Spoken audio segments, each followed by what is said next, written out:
The Iliad drops us into a world of heroes, and no one captures heroism like Achilles and Hector. Achilles embodies excellence in war, the most skilled warrior, yet also a mortal man. Hector embodies fortitude in war, the defender of his people, yet also a loving husband and father. What makes them Greek heroes? And what can we possibly learn from them to become one by ourselves? This we will get to in a second. But first, a short background story about the Iliad, so that we are on the same page. 10 years before the Iliad starts, Paris, Prince of Troy, stole Helen from Menelaus, sparking a war with Greece led by King Agamemnon, Menelaus' brother. As the Trojan War hits its 10th year, the Iliad starts with Achilles quarrels with Agamemnon and quits fighting. The Greeks soldiers on, but the Trojans, led by Hector, gain the upper hand and push towards the Greek ships. Patroclus, Achilles' closest friend, takes his armor and fights fiercely until Hector strikes him down.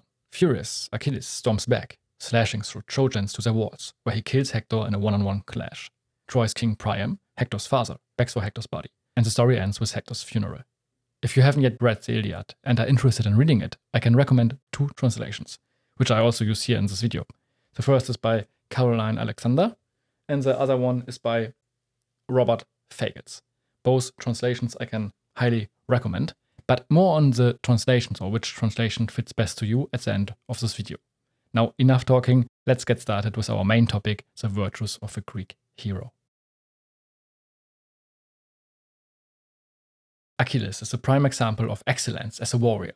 There may be other warriors in the Iliad which are stronger than him from pure strength, but Achilles is overall the best. What makes him the best? He has swiftness of feet, he is fast and agile, which enables him to cut down through every enemy who stands in front of him. In the last video about the Homeric ethics, we talked about that each man in Homeric society got assigned a social role, and he is judged based on how well he fulfills his social role, and each social role has different skill sets, so to speak. Achilles is a warrior, and the warrior needs specific skill sets, for example, like strength and physical robustness, and also his swiftness of feet, his agility. And Achilles was the best warrior. He fulfilled, he was the embodiment of the virtue of excellence, especially in the physical domain. Physical strength was a virtue to strive for, but one had to know how to use his strength and transform it into a skill on the battlefield. Because what brings one's big strength when someone can't transform his strength into a skill in battle and cut down the enemy? Battles were the fields where strength and skills were tested, where violence and force were routine. The Iliad accepts violence as a permanent factor in human life and accepts it without sentimentality, for it is just sentimental to pretend that war does not have its monstrous ugliness, as it is to deny that it has its own strange and fatal beauty, a power which can call out in man resources of endurance, courage, and self-sacrifice that peacetime, to our sorrow and loss, can rarely command. War is and was ugly, but undeniable it made man. Either you get crushed by war, mentally or physically, or you get out of it stronger as a stronger human being. Excellence is not just there for prestige and honor, but especially also to survive, to be stronger than your opponent, right? So that's why you strive for excellence, to kill your opponent, to be better than him. Let's get a little bit more abstract. Simone Weil, a French philosopher, argues that the main topic of the Iliad is force. The true hero, the true subject, the center of the Iliad is force. Force as man's instrument, force as man's master, force before which human flesh shrinks back. The human soul, in this poem, is shown always in its relation to force. Swept away, blinded by the force, things it can direct. Bent under the pressure of the force to which it is subjected. Force is on the one hand an instrument. Achilles uses his force to kill people. On the other hand, force is man's master. It controls people by making them consumed by rage or revenge or something like this. And this also affects Achilles, who is full of rage. About this we will talk in the next chapter. Simone Weil defines force as force is what makes people subjected to it into a thing. When someone is overpowered by force in the form of rage or in the form of blind revenge, or on the receiving end, when someone is killed by another person's force, the human becomes a thing. In the first scenario, when someone is consumed by rage, the human is just the thing because rage controls the human. In the second scenario, that someone is killed by another person's force, is that one moment ago it was a living human being, the other moment there's just a dead corpse. What changed? Force. That being said, it sounds a little bit negative now, but we need force. We need force to grow our human soul. Those who had dreamed that force, thanks to progress, now belong to the past, have seen the poem as a historic document. Those who can see that force, today as in the past, is at the center of all human history, find in the Iliad its most beautiful, its purest mirror. The mostly physical force from the Iliad is not so obvious anymore in today's world, but like the force in general is far from gone in our today's world. Just think of how much force mentally people assert on other people. Force is still a big topic in our today's world and will probably forever be. Okay, that's enough for the abstract topic. Let's come back to our more practical, virtuous topic. What makes Achilles a Greek hero? One thing what makes him a Greek hero is his strive for excellence. In his case, excellence in physical power or in physical strength. Wrath, thing, goddess of the ruinous wrath of Peleus' son Achilles, that inflicted woes without number upon the Achaeans, hurled forth to Hades many strong souls of warriors, and rendered their bodies prey for the dogs, for all birds, and the will of Zeus was accomplished. In the beginning of the Iliad, Achilles was quarreling with Agamemnon, the king of Greece, and the outcome of it was that Achilles stopped fighting. And because of that, most likely, many great Greek warriors lost their life in the battle with the Trojans because there were so many battles fought by them without Achilles. And because of Achilles was the best warrior, when he had fought earlier, probably, he would cut the Trojans down earlier and many good warriors wouldn't have lost their lives. But what we can see again, force as a master. Force in the form of revenge and wrath and anger in Achilles was controlling him. Now, in today's world, wrath and anger are seen nearly totally negative. Eastern wisdom tells us that anger is like a hot coal in one's hand. We have here the hot coal in our hand and we throw it at another person. So in the process with anger, it's not just that we burn ourselves, but we also burn another person. Now, why this is of course partly true, I would not say this is 100% true. We have to make some distinctions, but as with sensuality and desire, the power of wrath also belongs to the primal forces of human nature. In this power of wrath, the energy of human nature is most clearly expressed. It is a force directed towards the difficult of achievement, toward the thing beyond the easy grasp, ever ready to expose itself wherever an arduous good waits to be conquered. Wrath is the strength to attack the repugnant. The power of anger is actually the power of resistance in the soul. And those words are coming from a Catholic philosopher named Josef Pieper. Anger and wrath are not coming for no reason, they are coming for a reason. Maybe it's because of something wrong done or some unfairness done. Anger is a natural force which gives us energy to overcome those reasons. I was always wondering how someone else can say to another person in an obvious situation of wrongdoing to be not angry. Let's say someone's daughter gets killed or raped. How on earth should those parents from this daughter be not full of anger, full of wrath? Or someone obviously insults me in an unjustifiable way here on YouTube or on the internet in general, and then anger can give me the energy to stand up for my own opinion. It can fuel me with the courage to stand up when this makes sense. I hope this makes sense. It can fuel my response. And of course, this response should not be some really bad response in form of some physical violence or that I approach this person with the same insult in an unjustifiable way. It all matters about how we respond. There's a distinction in anger. Do we use this energy from anger or from wrath to fuel the good? Or do we let it consume us, to let it master us? Blind wrath shuts the eyes of the spirit before they have been able to grasp the facts and to judge them. Bitterness and resentment, with a grim joy and negation, close their ears to the language of truth and love. They poison the heart like a festering ulcer. Achilles was consumed by blind anger when he took Hector's dead body and put it on his chariot and to drive with the chariot and the dead body in front of the Trojan walls. But at the end of the book, something strange happened, not something strange, but something beautiful, so to speak, that Achilles changed his blind wrath, he was before full of, he let it master him, but at the end of the book, King Priams, like Hector's father, came to Achilles' camp to take the dead corpse from his son in order to bury him. And Achilles changed his mind and gave the dead body to the father. So he spoke, and he stirred in the other a yearning to weep for his own father. And taking hold of his hand, he gently pushed the old man away. And the two remembered, the one weeping without cessation for manslaughtering Hector, as he lay curled before Achilles' feet. And Achilles wept for his own father, and then again for Patroclus, and the sound of the lament was raised throughout the hall.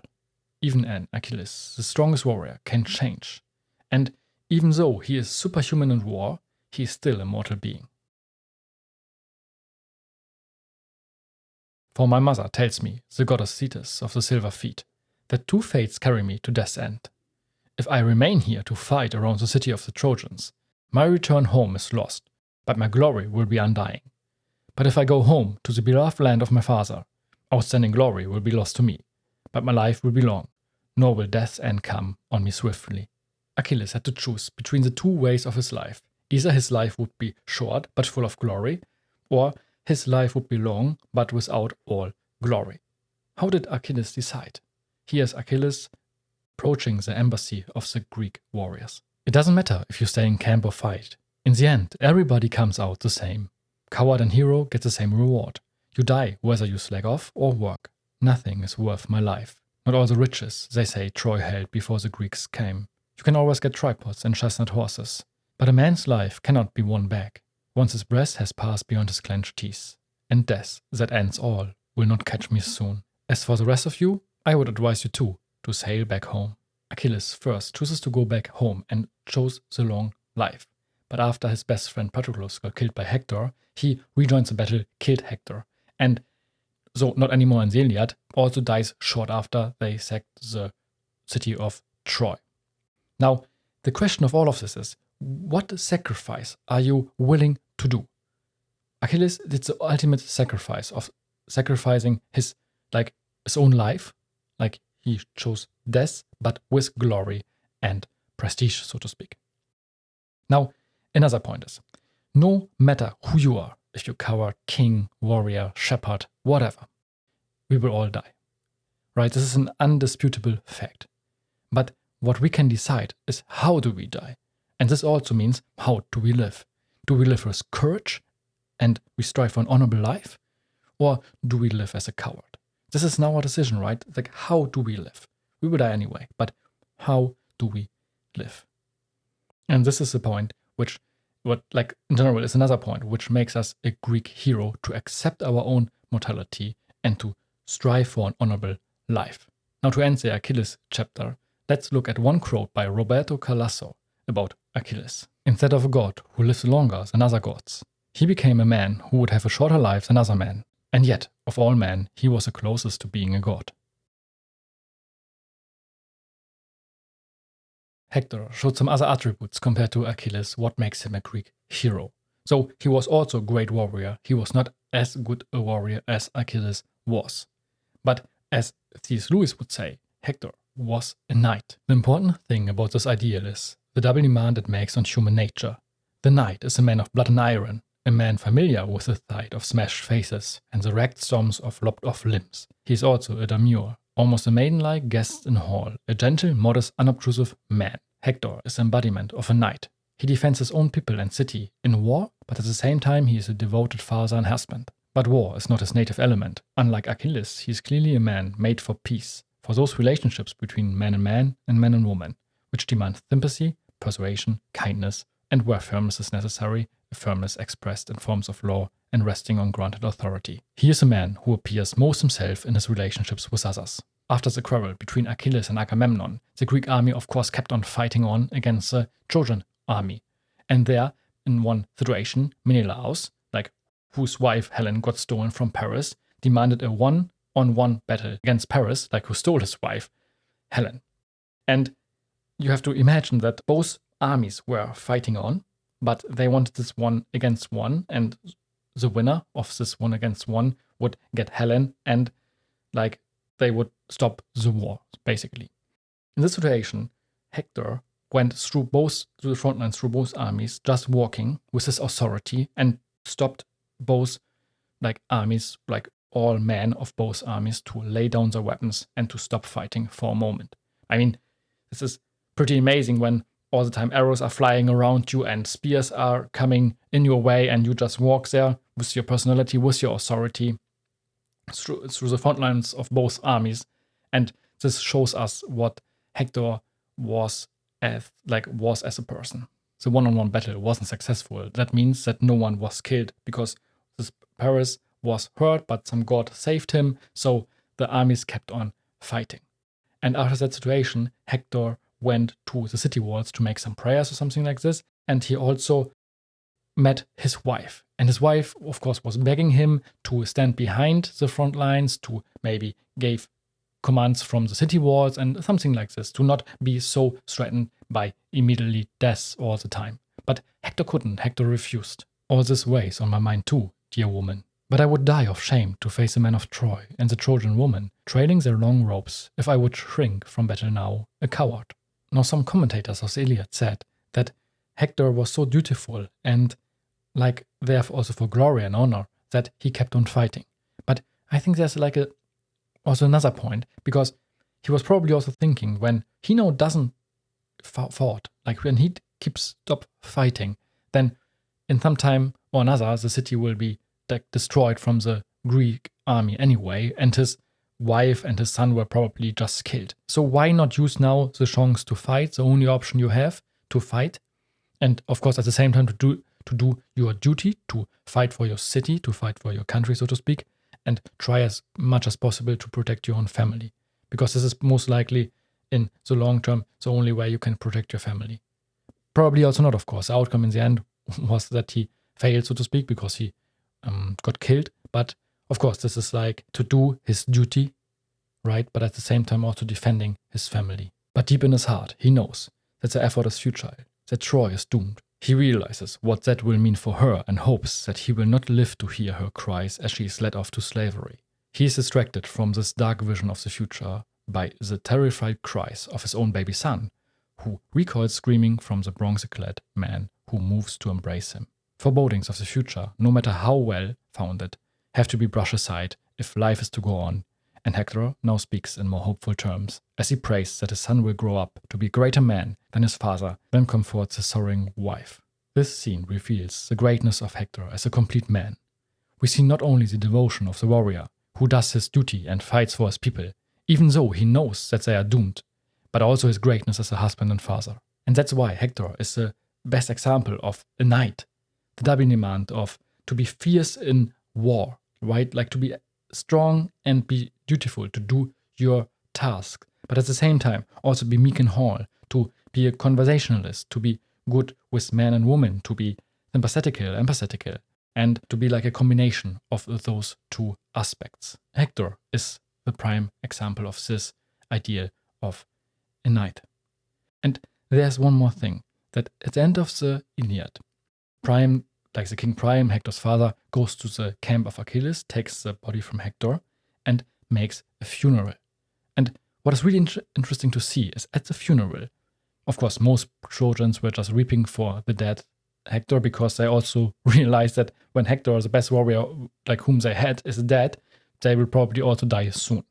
But especially the women, they gave some speeches for Hector, and Helen had some really nice words for Hector. Hector, far dearest to my heart of all my husband's brothers. Too true, my husband is Alexandros of godlike beauty, who led me to Troy, would that I had died before. For this is now the 20th year for me, since I set out from there and forsook my fatherland. But never yet did I hear a harsh or abusive word from you. Therefore I weep, grieving at heart, for you and for me, ill-fated together. For no longer is there anyone else in broad Troy, to be kind or friend to me, but all shudder at me. All this boils down to one question. How do you want to be remembered? Hector is not just remembered as a great warrior, but also as a good human. And what can be greater, like for outer success, than to be remembered like this? This reminds me of a funny, but also of a sad analogy or story from Charlie Munger. He talked about a story where there's a funeral, and the priest asks the audience, like if someone wants to step forward and say some nice words about the dead person. No one stepped forward. After some minutes, some person stepped forward and said, well, his brother was worse. And now we have really to ask ourselves, how do we want to be remembered? We want to be remembered like Hector, or we want to be remembered like the dead person from Charlie Munger's story? It makes a big difference when we do something when we have something to lose, or we do something when we have nothing to lose.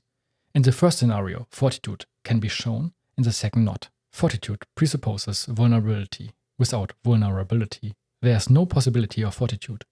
An angel cannot be brave because he is not vulnerable.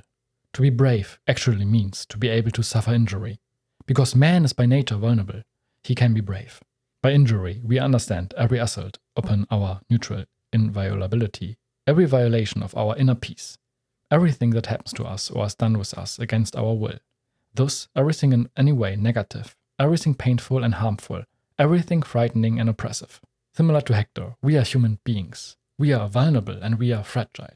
But this is like a beautiful fact, so to speak, because of that, we can show courage, we can show bravery in the face of injury, in the face of like danger, so to speak. As Pieper said in the quote, an immortal being, like an angel for example, can't be brave at all. Because even if it's faced with some horrible situation, because the angel is immortal, it can't die, so it can also not show some courage like in the face of some horrible situation, because he, like this angel, is not vulnerable. The ultimate injury, the deepest injury, is death. And even those injuries which are not fatal are prefigurations of death. This extreme violation, this final negation, is reflected and effective in every lesser injury. Thus, all fortitude has reference to death. All fortitude stands in the presence of death.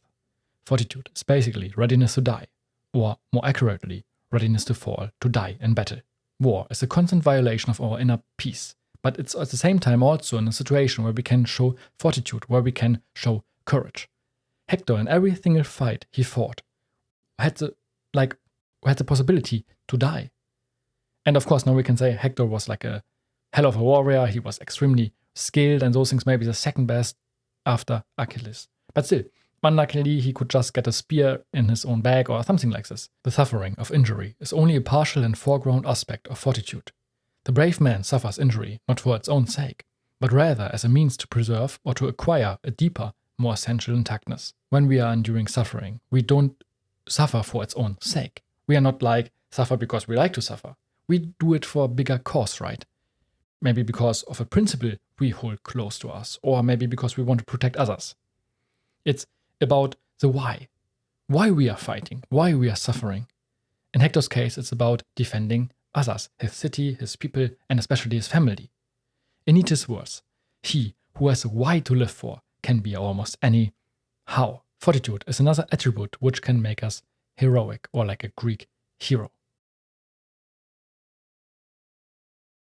We talked about it before, that when we are vulnerable, this is a time when we can be courageous, when we could be brave, when we have something to lose, right?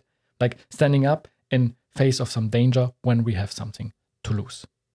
Hector is doing exactly this in his last battle against Achilles, knowingly that he is the weaker one. Son of Peleus, do not hope to frighten me with words, as if I were a child, since I myself know well too how to speak both taunts and words of slander. I know you are brave, and I am weaker than you, but these things lie in the laps of the gods, and it may be that, weaker though I am, I shall take your life, as I cast with my spear, since even my spear has been sharp in time before. Even with a high possibility of death, Hector stands there and confronts Achilles. And he is most likely to die out of this combat, but still he stands there, and this is exactly the definition of courage. Courage is not fearlessness. It's not like to be not afraid of anything. No, not at all. It is to be afraid, or like to respect the opponent, in this case Achilles, because obviously Achilles is a much better warrior, but still to stand up to him, even in the face of fear, to confront fear, to stand up. And this is, the definition of courage. Another example of courage is found by Hector's father, Priam, King Priam, from Troy. He, at the end of the book, what I already mentioned shortly before, went to Achilles' camp and asked Achilles for his dead son's body. And this is interesting because this King Priam went there totally alone. I mean, he had some help from some gods, but still, he went there totally alone, or like with a herald, like with one other person, and went to Achilles' camp to really get his son's body. And this is also extremely courageous, to just go in the enemy camp alone as a king. Do not delay me in my wish to go, nor yourself in my own halls. Be a bird of ill omen. You will not persuade me. For if any other person on earth had commanded me, the smoke-watching seers or priests, we would have said it was a lie and we would turn our back on it. But as it is, since I myself heard the god and looked her in the face, I am going, and her word will be not in vain. And if it is my fate to die beside the ships of the bronze-clad Achaeans, then so I wish it. Let Achilles slay me at once, after I have clasped in my arms my son, when I have put away all desire for weeping. King Priam went to Achilles and received his dead son's body, brought it home and made a funeral. Priam is in this case a hero because heroes are heroes, because they are heroic in behavior, not because they won or lost. Courage is another attribute which makes one heroic. It is not about winning or losing. It is about the action one is doing. It is about standing up in the face of fear when it's the right thing to do. One last heroic attribute is not just attributable to one of those characters in the Iliad, but I would say to nearly all characters in the Iliad. It is namely skin in the game. Skin in the game is to have a personal risk when doing an action or a decision. It is to have symmetry in outcomes, meaning when I do an action or a decision, I am equally exposed to the up and also to the downside. And we can see this attribute greatly in the leaders of the Iliad, who all go to war. They're not just standing behind and commanding and not facing, making some decisions and not facing the downside, like getting hurt or getting injured or getting killed, but they're literally fighting in the front ranks with their own people. Here's one example from the king of Greece, Agamemnon himself. As goat-herding men easily separate wide-ranging herds of goats when they are mingled in pasture, so the leaders marshaled the men here and there to go into combat, and with them was Lord Agamemnon, his eyes and head like Zeus, who hurls the thunderbolt, his girth like Ares, his chest like Poseidon's. The leaders of both armies are fighting in the front ranks of their own people. And imagine that when you are a normal soldier, how much motivation this is when your leader, who makes the decision to now fight, is standing next to you and fights with you. And it must be crazy motivation, right? To see that the people or leaders are not just talking, but they're also doing. Here's another example where two leaders are talking that they have to go now to battle. Glaucus, why are we two esteemed beyond all, with seats of honor in Lycia, with cuts of meat and goblets filled, and all men looking on us if on gods?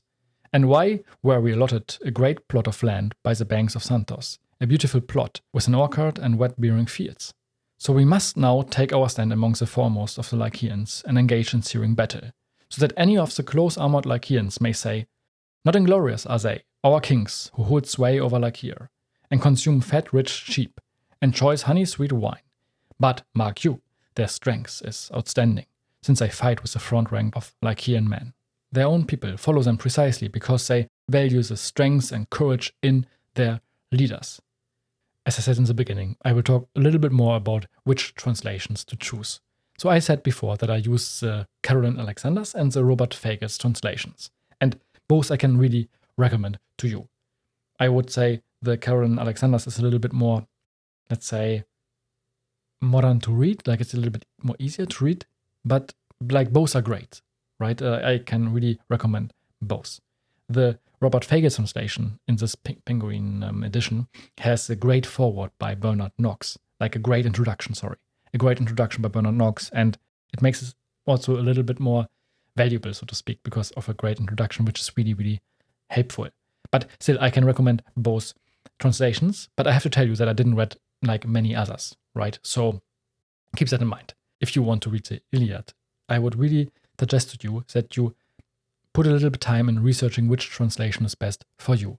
I will put you some links down in the description where you can find some websites or some Reddit forums where there's a big discussion about which translation is best, or which is pretty difficult to answer, but also which translation might be the best for you. So if you want, check them out. This is it for this video. If you want to watch more videos in this Ethics and Virtues series, I can recommend you to watch the next one, So to Say. Or also here is a whole playlist about the Ethics and Virtues series. Thank you so much for watching this video today. I hope it brought you some kind of value. As always, I wish you a great day.